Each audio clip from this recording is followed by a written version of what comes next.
internautes, ça fait super plaisir d'être avec vous aujourd'hui et le sujet c'est ça.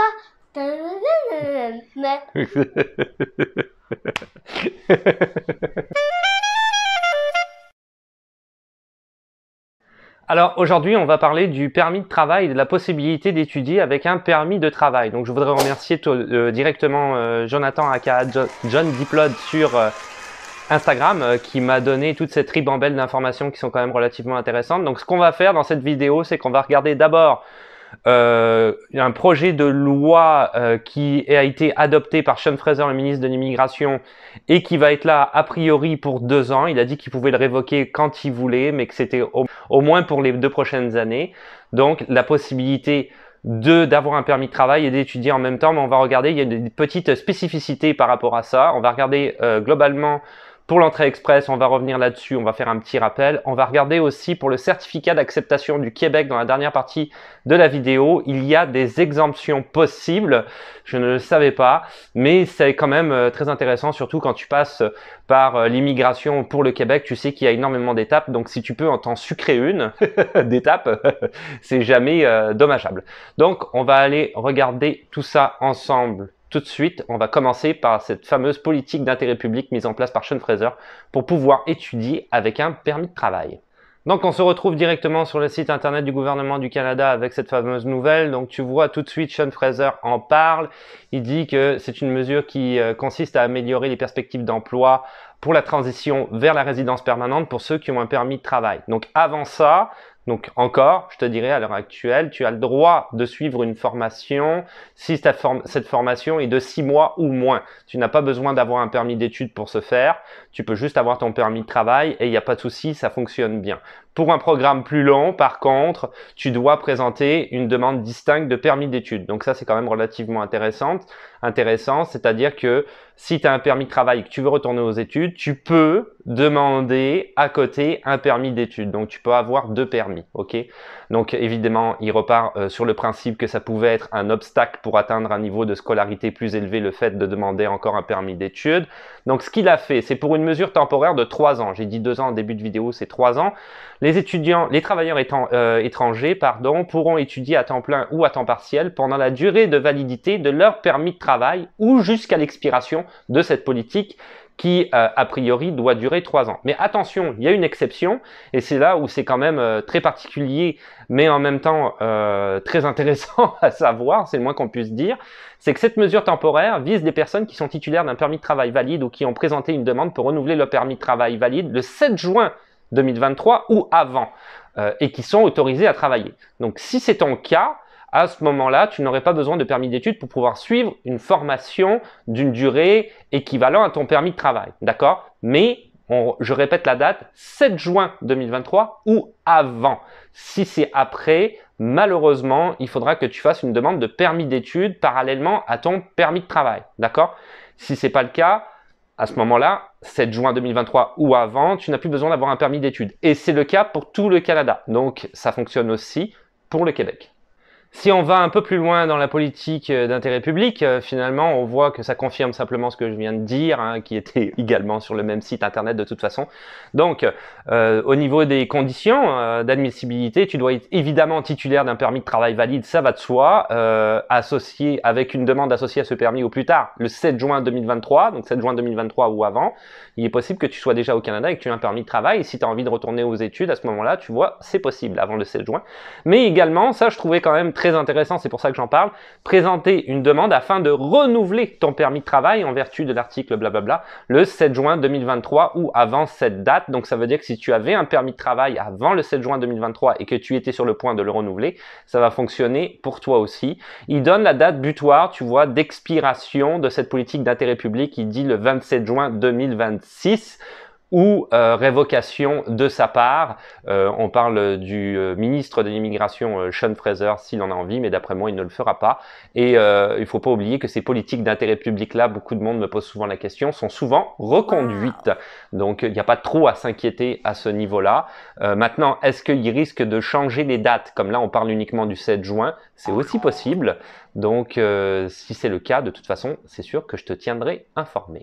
Alors, si c'est pas le cas pour toi au niveau du fameux 7 juin, de cette date-là, et que, évidemment, comme je l'ai dit tout à l'heure, peut-être que Sean Fraser va mettre une autre date éventuellement, hein, donc on perd pas espoir. Mais si c'est pas le cas pour toi, oui, tu vois, on pose la question directement sur Internet au gouvernement du Canada. Puis-je être titulaire d'un permis de travail, d'un permis d'études en même temps? Et ils répondent immédiatement oui. Tu peux demander un permis additionnel, il n'y a pas de souci. Au gouvernement du Canada, ça se fait très bien. Alors, pour être admissible, tu vois, il le dit, il faut que tu sois admissible aux 2 permis, hein, donc que ça fonctionne avec l'agent d'immigration. Et surtout, ça c'est très important et très intéressant aussi à savoir, démontrer à l'agent d'immigration, que tu es capable d'étudier et de travailler en même temps. Parce que les études, j'aime autant te dire, je suis passé par là, ça prend énormément de temps. Et toujours, tu vois, sur le même site du gouvernement du Canada, c'est indiqué en dessous, travailleurs qui peuvent étudier sans permis d'études, et on revient sur cette mesure du fameux 7 juin 2023, où tu as un permis de travail et tu n'as plus besoin d'avoir de permis d'études pour pouvoir étudier. Alors ensuite, je vais te parler très rapidement de l'entrée express, puisqu'on parle de permis de travail pour le Canada. Alors, à savoir que pour l'entrée express, j'ai déjà fait une vidéo sur ce sujet. Ça va passer probablement devant moi quelque part. Je te renvoie à la vidéo. Toutes les vidéos que je cite dans les vidéos que je fais, tu as toujours les liens dans la description de cette vidéo-là que je fais en ce moment. Donc si tu vas sur le site en fait de l'entrée express, tu vas voir qu'il y a 3 catégories qui se sont proposées. Catégorie de l'expérience canadienne, donc ça veut dire en fait que tu as déjà un permis de travail ici au Canada. Donc pour les travailleurs qualifiés qui ont de l'expérience de travail au Canada, l'expérience de travail doit avoir été acquise dans les 3 années précédentes la présentation de ta demande. Donc l'année en cours, ça fonctionne très bien. Par exemple, hein, c'est un exemple. Programme des travailleurs qualifiés fédéral, donc ça c'est pour ceux qui ont de l'expérience mais à l'étranger cette fois. Alors il y a des conditions hein, qui sont quand même à remplir, qui sont à l'heure actuelle, je te dirais, des conditions pas si simples que ça. Donc l'entrée express est peut-être un petit peu plus compliquée que ce qu'elle pouvait être il y a quelques années, mis à part certaines professions qui sont naturellement en demande, mis à part le fait aussi, si tu as une offre d'emploi, ça je vais en reparler tout de suite, que tu as pu obtenir à l'extérieur du Canada. Et le programme des travailleurs de métiers spécialisés qui sont en forte demande, donc des travailleurs qualifiés dans un métier spécialisé, un ordre professionnel, exemple les infirmières, vous devez avoir une offre d'emploi valide ou un certificat de compétence. Et en dessous, tu vois, il te parle, et ça je trouve ça très important et très intéressant, j'en ai parlé à plusieurs reprises au travers de mes vidéos dans les réseaux sociaux, je pense que j'avais même fait une vidéo sur le sujet, je m'en souviens plus, mais oui il me semble. Vous pouvez également, sur YouTube, vous pouvez également présenter une demande au moyen d'entrée express pour le programme des candidats des provinces, il y a même un lien, tu peux cliquer dessus, tu trouveras le lien de ce site-là en dessous de la vidéo. C'est quand même très intéressant, le candidat des provinces, en fait, c'est réellement des offres d'emploi permis de travail fermé que tu vas aller chercher dans une province au Canada, qui t'est proposée par une province au Canada. Chaque province a plus ou moins son site internet et hors Québec, naturellement. Ça ne comprend jamais le Québec. Candidat des provinces, c'est hors Québec. Le Québec gère son immigration à part, à sa manière à elle, avec notamment le programme des travailleurs qualifiés au Québec et le programme de l'expérience québécoise après pour obtenir la résidence permanente. Donc, vraiment, c'est autre chose.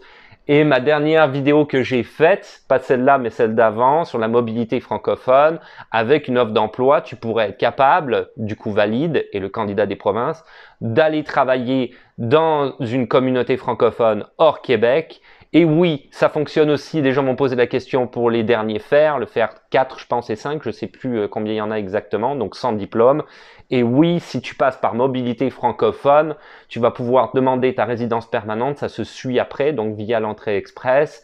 Ton dossier va se suivre, hein, ils vont te donner, si tu veux, la démarche à suivre après mobilité francophone, et tu pourras être accepté en étant au Canada parce que tu auras une expérience canadienne, c'est pour pallier à la pénurie de main-d'œuvre. Donc tout ça est quand même très intéressant et très actuel. Si tu cherches pour l'entrée express, 1, la vidéo que j'avais déjà fait sur le sujet, tu trouves le lien dans la description. 2, le site internet dont je viens de te parler, tu trouves le lien dans la description pour faire les démarches ou pour te renseigner. Alors, le fameux certificat d'acceptation du Québec, qu'on appelle CAQ, à ne pas confondre avec le parti politique, qui pour la plupart, j'imagine d'entre vous qui sont passés par là, ils le savent, est obligatoire si tu veux obtenir, c'est une étape supplémentaire en fait, administrative, si tu veux obtenir un permis d'études pour le Québec ou si tu veux obtenir un permis de travail pour le Québec, d'accord?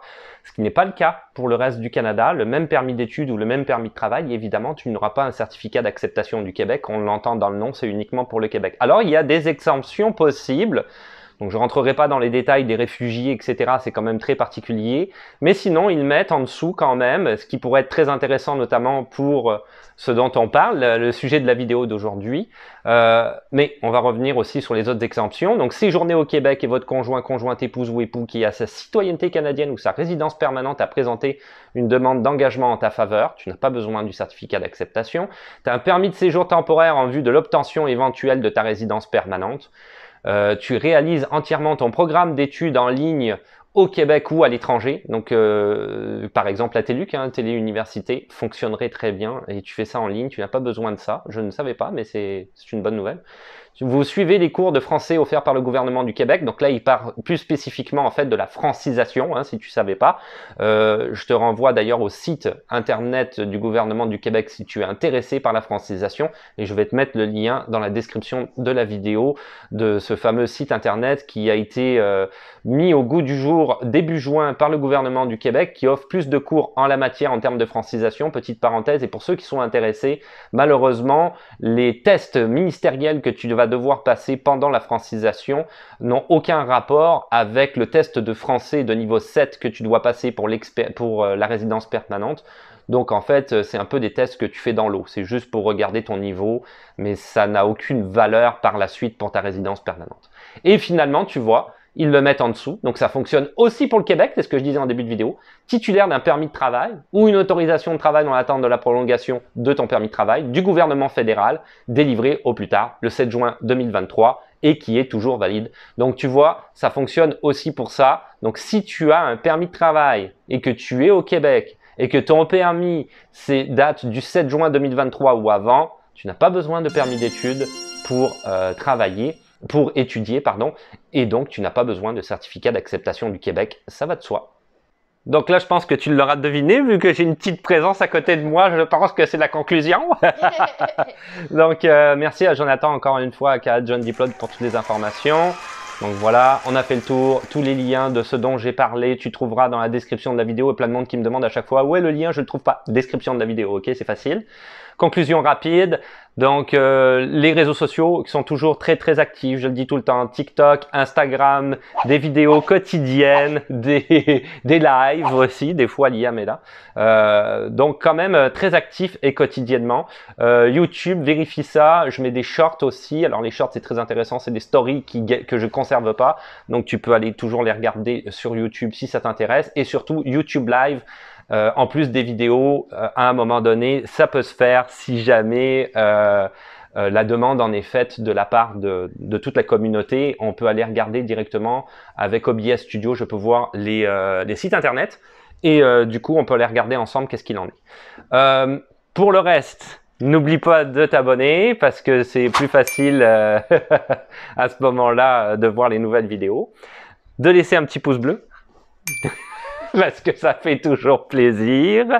Et puis, le petit merci aussi, en dessous. Le petit bouton merci avec un cœur pour donner. Tu peux donner un. Je pense que 1, c'est le minimum. Donc, tu peux donner 1. Et puis, ça participe pour nous. Comme ça me permet de continuer aussi les réseaux sociaux. Ça m'aide, ça m'encourage. La boutique de vêtements. Tu peux acheter un t-shirt si tu veux. Je gagne pas beaucoup, encore une fois, sur les t-shirts. Mais c'est pour m'encourager un petit peu aussi, mais en même temps, c'est comique, c'est drôle, ça laisse un souvenir. C'est une boutique que ma conjointe m'avait proposé et qui offre quand même des t-shirts de bonne qualité. Donc, c'est quand même aussi à savoir. Je pense que c'est tout, on a fait le tour. Donc, qu'est-ce qu'on se dit? À la revoyure, ciao, bye. Merci de nous avoir regardés.